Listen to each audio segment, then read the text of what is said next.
Very good. Okay. So I am Miller. I work at Del Mar with Dr. Becca and a lot of other people who are here tonight. And we're in Eastern North Carolina. And I am also a graduate student studying to become a BCBA. Hello, everyone. And I've been in RBT for, it'll be 2 years in June. And I've been in school for 3 semesters, and it's been wonderful. And in preparing for tonight and reflecting on being an RBT, I've learned so much since I first started. And so I'm hoping that tonight I can share some of that with you guys. And I think it's a good reminder too, no matter your experience or where you are, that this stuff can be helpful. So tonight we're going to talk about session structure a little bit, and then if we have time, maybe a little stimulus control stuff. But what comes to mind, if y'all don't mind like using the chat, I want to try to have as much of a discussion as we can. What comes to your mind when you first hear session structure? What do you think of? Boring. Schedule. Balance, yes. Instructional control, planning, visual schedules, programs, reinforcement, tight. Good, yes. So I'm glad I got all the ones in there I was hoping for, especially instructional control, structure, schedules, tight. I think there's a lot of rigidity, right, when we think about session structure and instructional control too. I feel like that's one we say and we use a lot.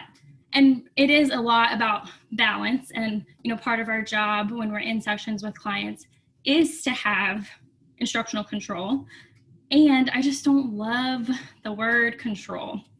I think that it's important to label that ABA has a not so hot history. I think there's, you know, some stuff in the field that we're not super proud of. And sometimes when I hear the word control, I don't love it.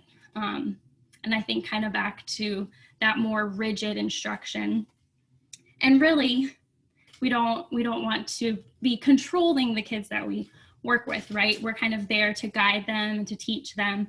And there's ways we can do that, provide that instruction in a way that's not creating, you know, robotic people out in the world. So when we think about session structure, I think it's really important to have a balancing act. It's not, like Dr. Becca said, it's like surfing and it's not all black and white. We kind of have to roll with it and be ready to pivot as needed.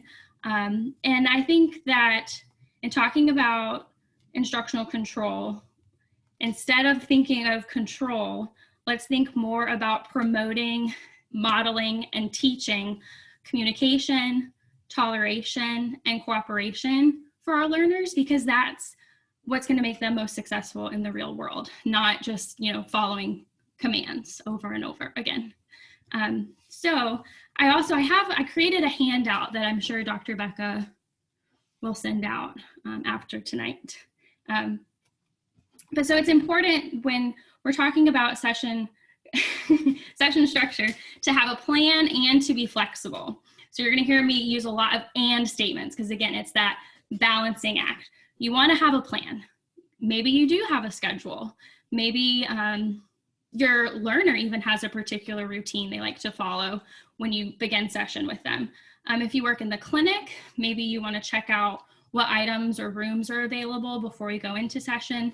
If you're doing in home, you know, prepare whatever materials you're going to take with you, or maybe what you might do in the home. And it's really important that you're flexible. You know, plans don't always work out.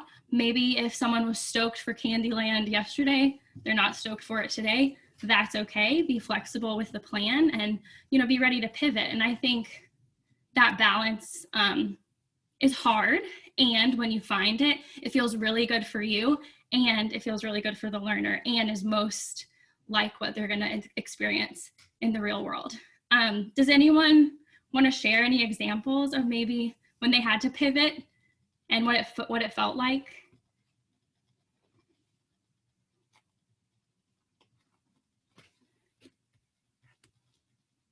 Okay, if not, oh, here we go. Kids get sick. Got to change the plan. Yeah, maybe if a kid's not having a good day, they're not feeling so well when they come in. Got to kind of ride that wave. When problem behaviors, maybe we had a plan and they have another plan. So we got to be flexible. A learner who has seizures. Virtual learning, oh man. Unpredictable, ready to work accordingly. Have to pause sometimes. Good. It sounds like you're very intuitive and know the learner well. Losing interest, yes. Losing interest in previous reinforcers, so important that we are running preference assessments frequently so we know adequate reinforcers. That's part of having the plan too, and being flexible. Plan for those known reinforcers and be prepared to discover some new ones, which can always be fun. So good. Yeah, thank you guys for participating. I think it makes this more fun. Okay, so the next thing, we want to follow client motivation and set appropriate boundaries. And again, this can be a challenge and it's all about the balance. So following clients' motivation, knowing what they like, or if they come in, I kind of like to give my clients some time to settle in. We update the clinic, kind of switch stuff around, swap out toys every now and then. So things aren't always the same. And even when they are the same, every day is a different day. So when the kids come in, I like to give them some time to settle in, check stuff out. While they're doing that, I am running a kind of free operant preference assessment, right? Kind of checking out, making note of what they're interested in that day, and maybe adding it, flexing my plan accordingly. But we also want to set appropriate boundaries. So that doesn't mean that the kids can come in wild and free and just have at it at the clinic. We do have those, contingencies that are in everyday life that help keep us safe, help keep the kids safe, and keep the other clients there safe. So, like walking in the hall, things like that. We like to make sure the kids eat snack at the table, rules like that. We're not gonna pick a toy and throw it at the wall. We do have rules, and we want to make sure we're following their motivation and setting boundaries accordingly. So again, running those free operant preference assessments, and making note of a hierarchy. What does the kid love the most? What do they kind of like? And what is a total no-go? So we have that hierarchy of reinforcers. And then use that to build behavioral momentum. If you know something is super, super awesome, then save that for the biggest expectations that you might place, and not just giving away the best stuff non-contingently for free during session. We also want to make sure that we choose a variety of items and model how to engage with them. Has anyone ever felt like you get a super cool toy and then you're like, I'm not sure what to do with this, and you kind of maybe feel frozen in the moment in the session? I know that has happened to me before. So it's important. We have a super fun job, right? We get to hang out with these kids, but sometimes play with new toys, which is really fun. So we want to make sure that we never just show up with a cool toy and think that our job is done, right? We have a lot of work to do beyond just picking out cool reinforcers.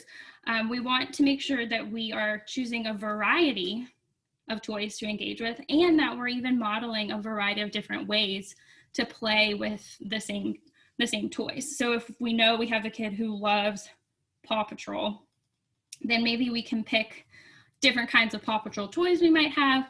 Or if we keep going back to the exact same Paw Patrol fire truck over and over and over, we can play with it in some different ways. Check in the chat. Okay, cool.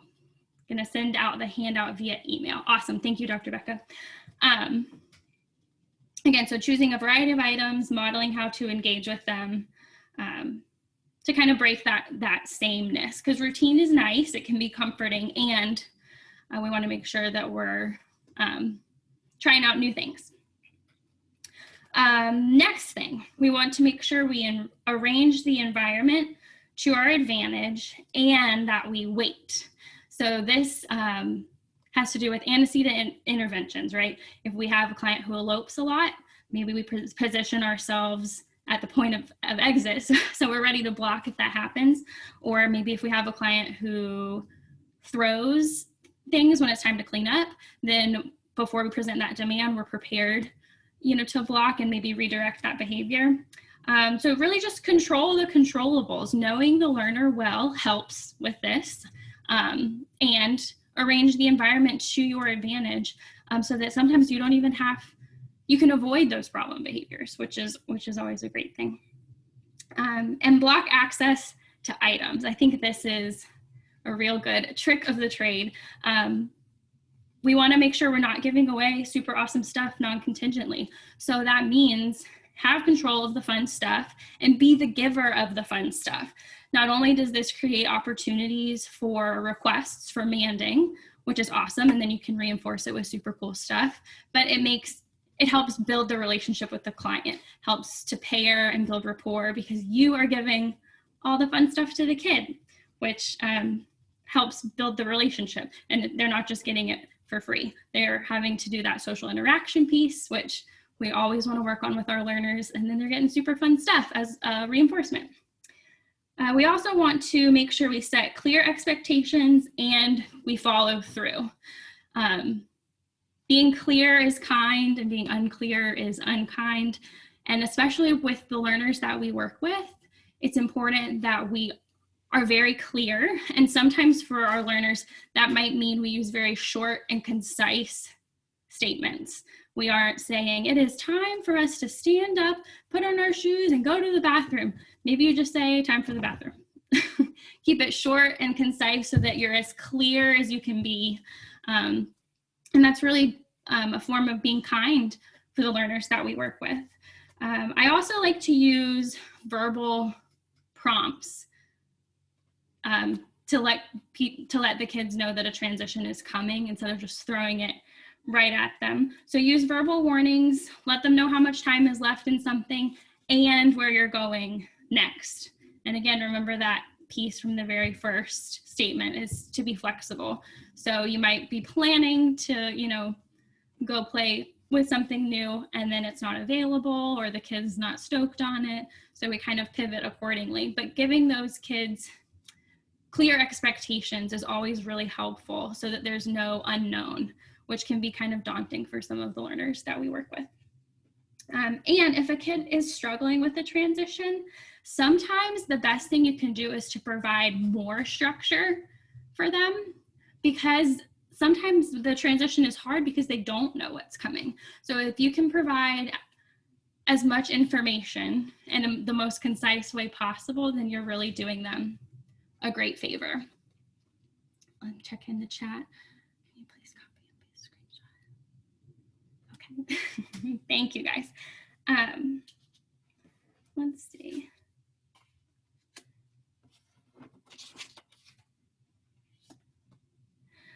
So I also wanted to, that's all the stuff from the handout about structure and sessions, but to elaborate a little bit, let's talk in the chat about why structure is so important. Now we've talked about how we get it, but why is it important for us to have that structure in sessions?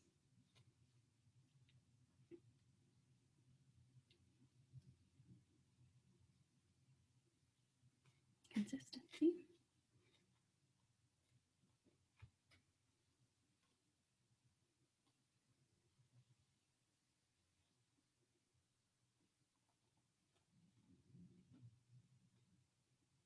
Feel comfortable, relaxed, and safe. They know what to expect. Routine for everyone. Lack of structure can lead to escalated behaviors. Good.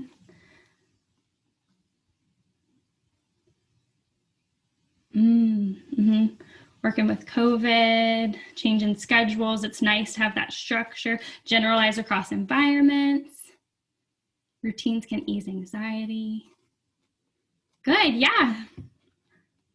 Smoother transitions between activities, awesome. Yes, so it's important for all of these reasons.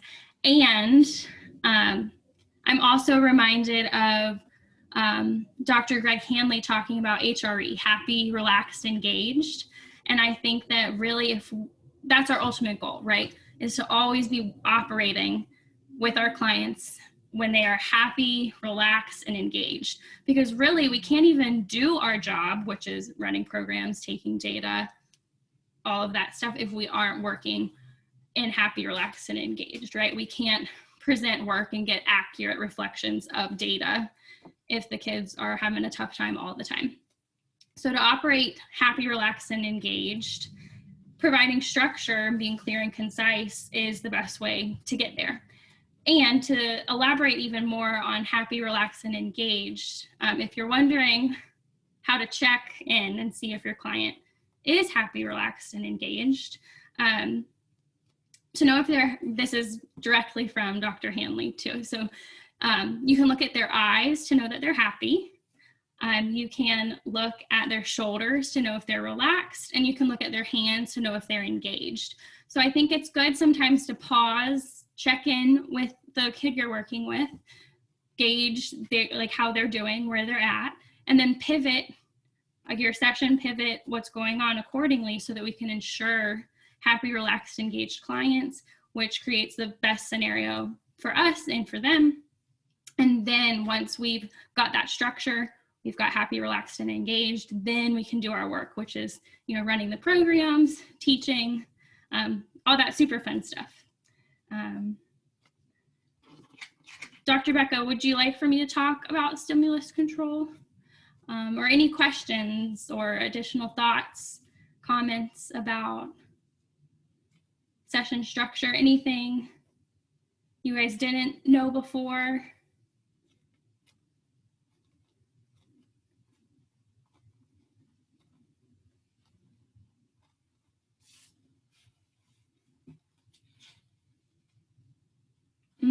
Choices within choices. Yes, that is a good one.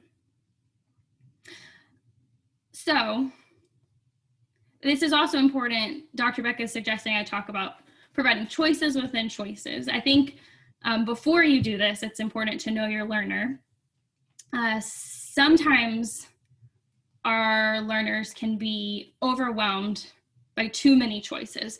So I think it's important before you just go offering a ton of choices to know if it's something that might work well, and maybe give it a try. If it doesn't work well, then but for example, if we are transitioning away from a highly preferred activity like Candyland is Life, and we're going to do something less preferred like a puzzle, I might tell the kid, Candyland is all done, it's time to do a puzzle. You can choose the puzzle that we do next.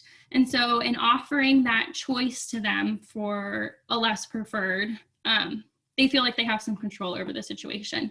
And it's important that our kids feel like they have some control, because it's no fun to be a passive participant of your life. And being small is hard. You don't really get to pick your clothes or your food, or when you get in the back seat, in the car seat where the car drives, you don't really get to choose those things. So if they get to choose their puzzle, rock on, that's awesome. So choices in choices is good and usually works well for most of our learners. It works well, do it all the time, good. Yes, so it's structure, but it's flexible. So again, it's all part of that balancing act, riding the wave, that and statement, it's having a plan and being flexible.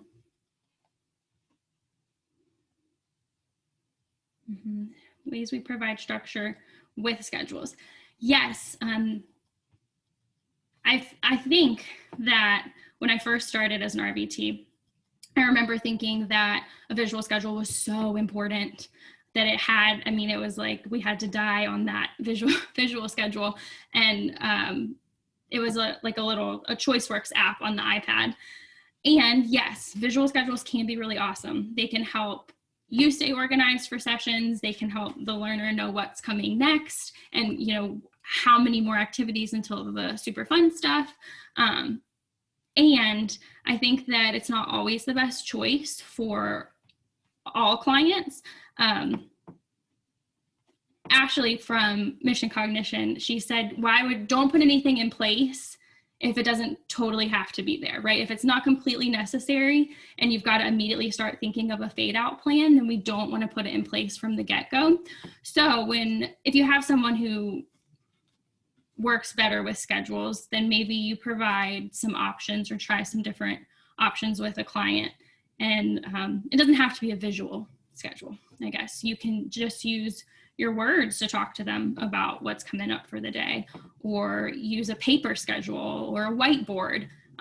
Maybe you only have 2 events on the schedule at a time so that the learner's not feeling overwhelmed. Or maybe you have a client who is really anxious about the day and when they're going to get to go home or something like that. So maybe you do have more items on their schedule. So again, it's all about knowing the client and what's going to work best for them, and really thinking about what is best for them before we just start implementing strategies that maybe aren't necessary.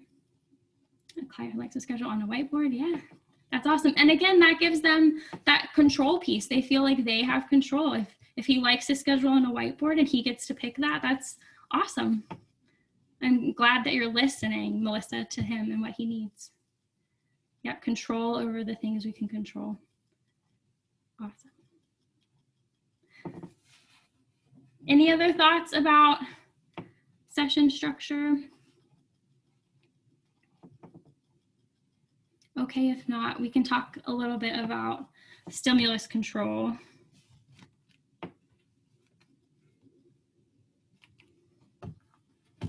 Okay.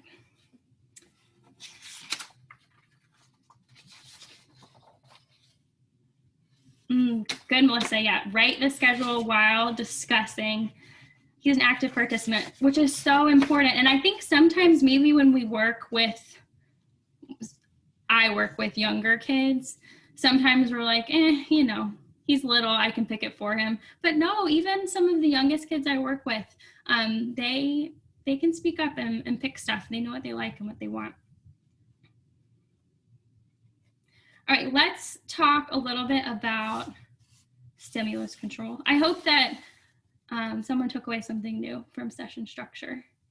And maybe when we meet again, you guys can share some stuff that maybe you try out.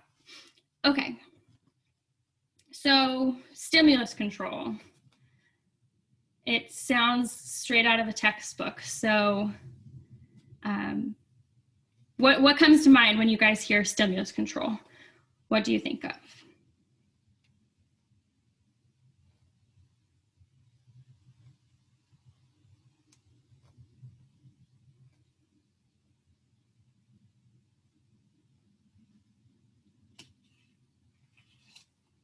Controlling someone's response to a stimulus. Yeah, control over stimuli. Jargon over my head. Yes, same. Yes. So stimulus control, it is jargon and it sounds like, what? But basically, stimulus control is when someone behaves in a certain way in the presence of a certain stimulus. So some easy examples are like a red light, green light. When I am approaching the green light, I know that green means I can go. If I'm approaching a red light, hopefully I understand that I should stop, and I'm controlled by that red light as the stimulus, and my behavior is to stop my car at the red light. With the population that we work with, sometimes it can be easy for faulty stimulus control to happen. So this is when a stimulus creates or triggers a behavior we don't necessarily want it to create. Does that make sense? Just a yes or a no? Yes, thank you. Okay, so again, we work with a vulnerable population sometimes, and it's important that we are really thoughtful about how we interact with them, how we present work, how we present stimuli in the environment, and make sure that we aren't conditioning or contributing to faulty stimulus control.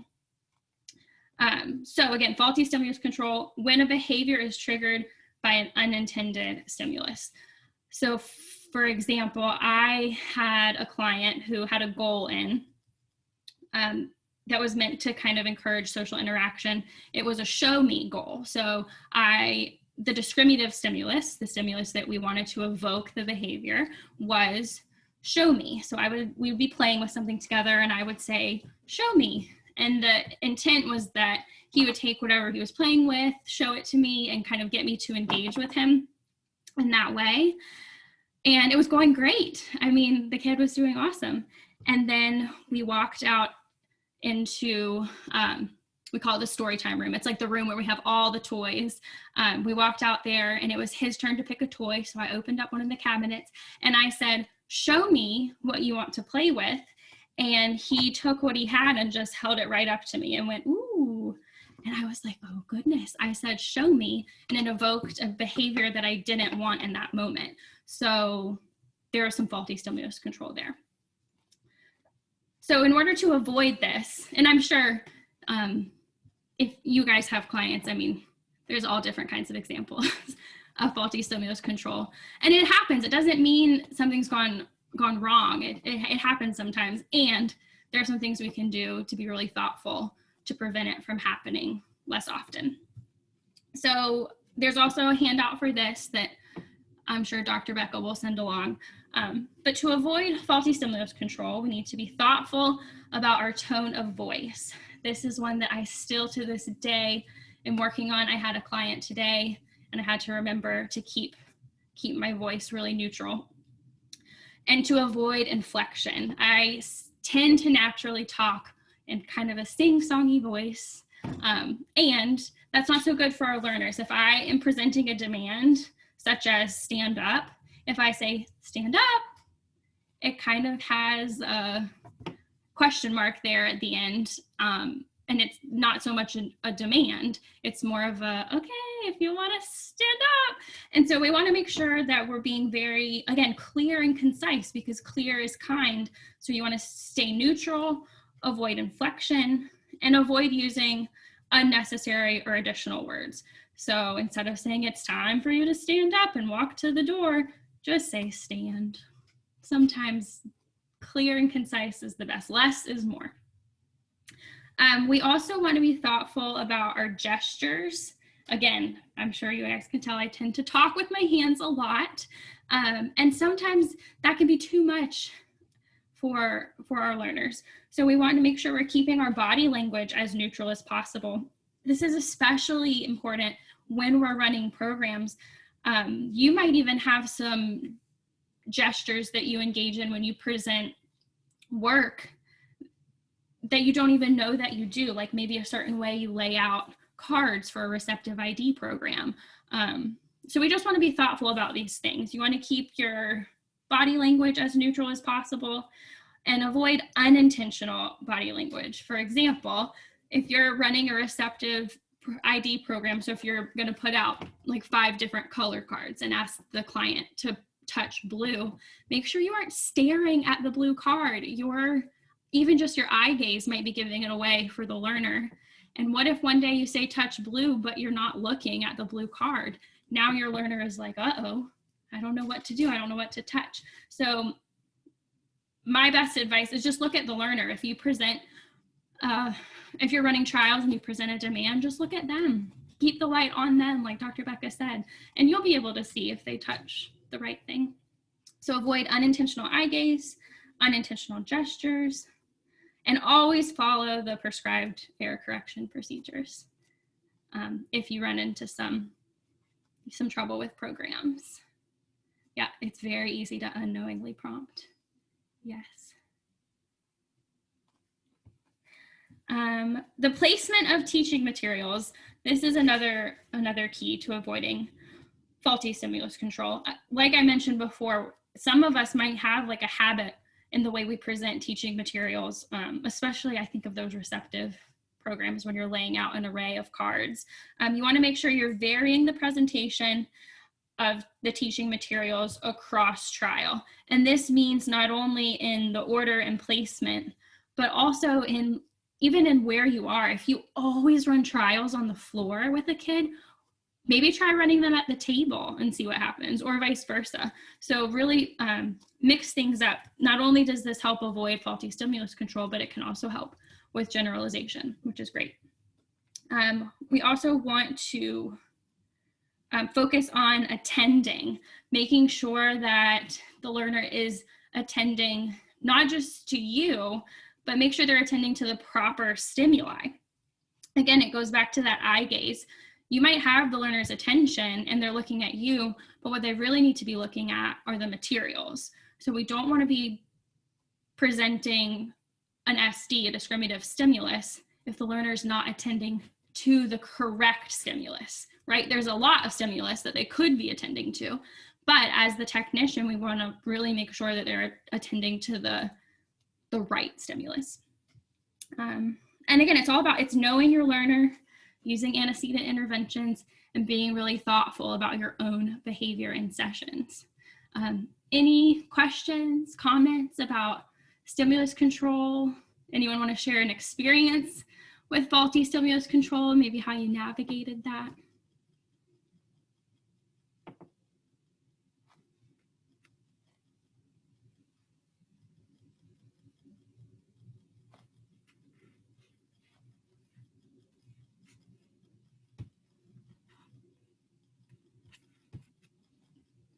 Looks past his testing materials. Please look at the picture. Good. I'm glad you say, please look at the picture and not look at me. I think sometimes I could get in the habit of saying, look at me, when really I need them to look at the materials. Turning all the puzzle pieces over for a client. Yes, Kelsey.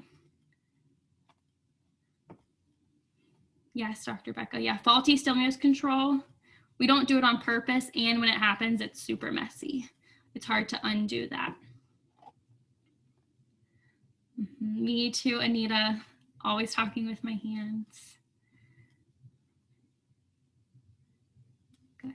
Yeah. Okay. I think that's all that I have for structure and stimulus control. Dr. Becca wanted me to screenshot attendance. Dr. Becca, can you tell me how to do that before we log off?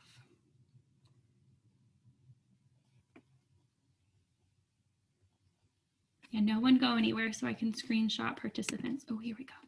Let's see.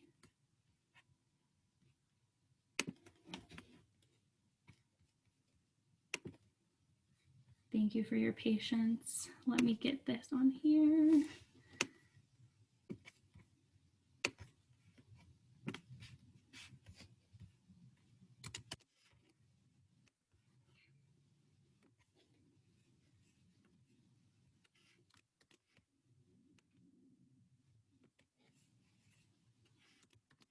Okay, everyone has been accounted for. Let's see. Oh yes, you're welcome, guys. I'm so glad that Dr. Becca had put this together for us. So thank you, Dr. Becca. Thank you everyone for coming. We do have a few minutes. Does anyone have any questions? Oh, thank you guys. I'm going to stop the recording.